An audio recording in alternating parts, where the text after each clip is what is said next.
Como a Irlanda passou de um país de mortos de fome para um dos países mais ricos do mundo em menos de 100 anos. Este é o Visão Libertária, sua fonte de informações descentralizadas e distribuídas. Conforme vimos na parte 1, a Irlanda se encontrava numa situação miserável na virada do século XX. Por causa disso, a ideia de independência do território irlandês começou a ganhar força. Mas por que demorou tanto? Basicamente, o governo inglês vivia prometendo dar a liberdade para os irlandeses, mas naquela promessa no estilo Brexit.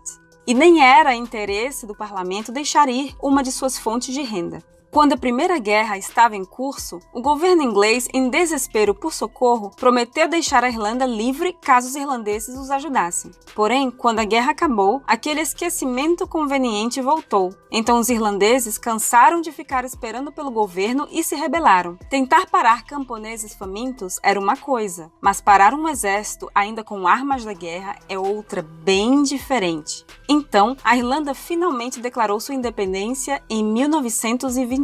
Mas é claro que levou um tempo para o país se estruturar. Mas em 1929, apenas 8 anos depois da independência, já veio uma grande crise global. Vendo essa situação, os políticos irlandeses procuraram um jeito de evitar a crise e se espelharam na União Soviética. Claro que a propaganda soviética era no sentido de que a crise nem tinha chegado lá. Em parte, isso é verdade, já que uma população morrendo de fome não tem como ficar mais morta ainda. Então, a Irlanda passou a estatizar empresas, subir impostos e proibir capital estrangeiro. O resultado dessa política eu nem preciso dizer. Lembra que a fome de batatas reduziu a população na ilha de 8 para 5 milhões? O comunismo irlandês reduziu a população, que tinha retornado aos 8 milhões no começo do século, para 4 milhões. É isso aí, o comunismo foi mais danoso do que a fome. Vendo que essa ideia de comunismo foi furada, os irlandeses decidiram, a partir de 1957, mudar de paradigma e tentar a liberdade econômica. É claro que essa transição foi gradual, demorando 30 anos para que o país fosse finalmente considerado um local de grande liberdade. Para se ter uma ideia, o imposto de renda irlandês, que era de aproximadamente 60% durante o período comunista, foi reduzido para 22%, e o de empresas foi reduzido para 12,5%. Isso foi um grande avanço, mas não é tudo, pois esse processo foi acompanhado da desburocratização irlandesa, o que também reduziu muito o gasto estatal. Tamanha era a facilidade de fazer negócios que a Irlanda se tornou um ponto muito atrativo para escapar dos impostos estatais. Na verdade, havia um esquema tão praticado que foi apelidado de irlandês duplo com um sanduíche holandês. Muito simplificadamente, funcionava assim. Você cria uma empresa em um país com imposto baixo para empresas, de preferência 0%, como nas Bahamas ou no Panamá. Aí você cria uma filial na Irlanda. Em seguida, cria uma outra empresa na Holanda e aluga a sua marca para ela. Então, essa última empresa vai alugar o direito de imagem para todas as lojas ao redor do mundo. Para entender melhor, vamos utilizar a empresa Apple como um exemplo. Não que ela tenha feito isso durante muito tempo, embora existam rumores que sim, mas por ser uma empresa grande com a qual estamos familiarizados. A Apple Brasil vende um iPhone para um socialista qualquer, digamos que por R$10.000. Imaginemos também que o custo de produção de um iPhone seja de R$5.000. Então, ela teve um lucro de R$5.000 e seria forçada a pagar imposto de renda aqui no Brasil sobre esse lucro que obteve. Mas espera! A Apple Brasil ainda tem que pagar os direitos de imagem da marca Apple para a dona, a Apple Holanda. E por coincidência, esse custo foi de R$5.000. Então a empresa não teve lucro e, portanto, o imposto sobre zero é zero. Mas então a Apple Holanda vai ter que pagar o imposto, né? Sim, mas há um porém. Os pagamentos relativos a direitos de imagem ou propriedade intelectual na Holanda não pagam imposto. Isso quer dizer que a Apple Holanda não precisa pagar nada ao receber esse dinheiro. Contudo, se o dinheiro for dividido entre os donos da empresa como lucro, eles terão de pagar imposto por isso. Mas lembre-se que a Apple Holanda tem que pagar o aluguel da marca para a Apple Irlanda, que coincidentemente é de R$5.000. Além disso, a Holanda tem um acordo com a União Europeia, onde transferências de dinheiro dentro da Europa não são tributadas. Então a empresa Apple Irlanda recebe os R$5.000 sem desconto nenhum. Tá, mas agora ela tem que pagar o imposto de 12,5% sobre lucros. Ou teria, se não fosse um outro detalhe. Se uma empresa na Irlanda for uma filial de uma empresa em outro país, você pode sacar os lucros no país da matriz, pagando o imposto de renda da pessoa jurídica lá onde foi feita a repartição de lucros. Mas lembre que a Apple Irlanda é filial da Apple Panamá e, por coincidência, o imposto sobre empresas lá é zero. Teoricamente, o dono pode sacar seus R$5.000 sem nenhum imposto pago. Lindo, né? Claro que esse sistema é muito mais complexo, mas essa é apenas uma representação do seu funcionamento. Lembre-se que essas transferências não eram feitas instantaneamente entre todas as empresas da cadeia. O processo demorava alguns anos e, durante esse tempo, o dinheiro ficava depositado em bancos irlandeses e holandeses. Obviamente, não era o objetivo dos políticos irlandeses que a Irlanda fosse um paraíso fiscal, mas aconteceu mesmo assim. Como todos já devem saber, o dinheiro nunca dorme. O simples fato de esse volume grande de dinheiro estar no país já serve para baixar as taxas de juros e gerar diversos empregos diretos e indiretos.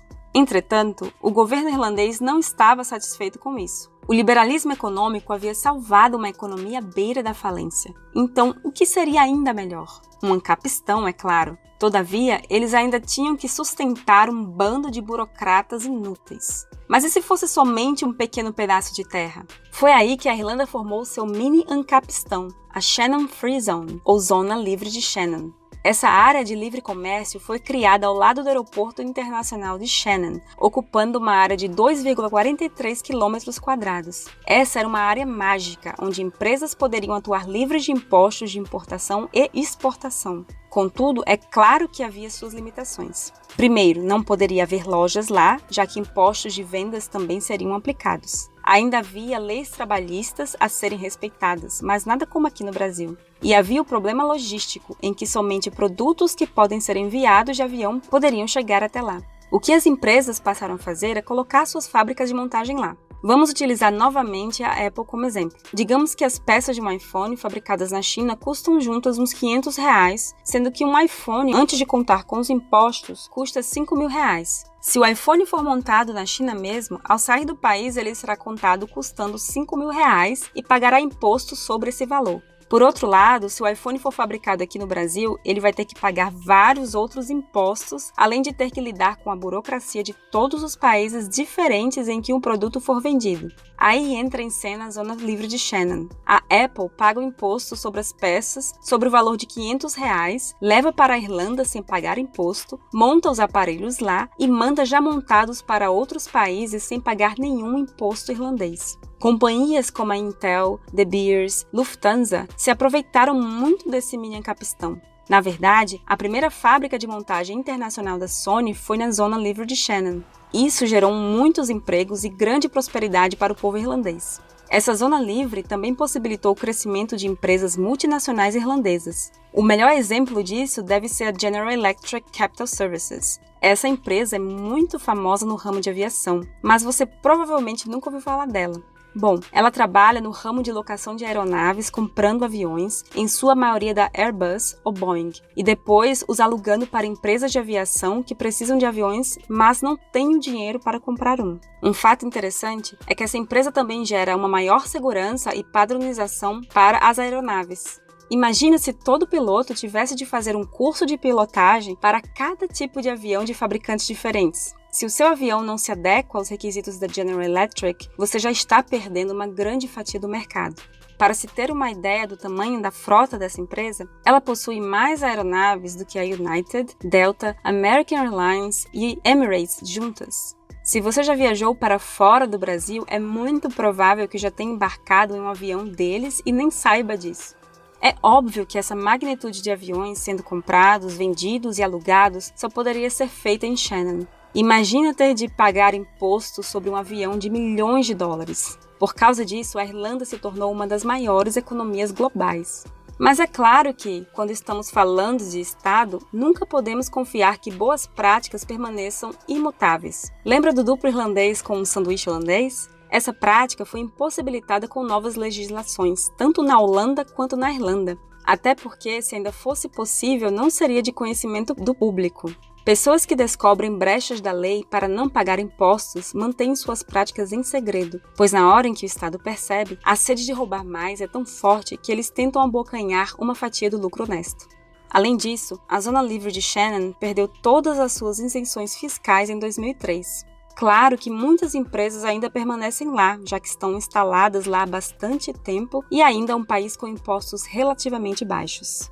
Isso tudo nos ensina uma lição importante. O Estado vê o livre mercado como uma ferramenta. O mercado gera riqueza e uma população rica não tem motivos para derrubar os políticos de seu país. Políticos são a favor do livre mercado até que a situação se estabilize, o que cria o cenário propício para o roubo de recursos de forma mais abrangente.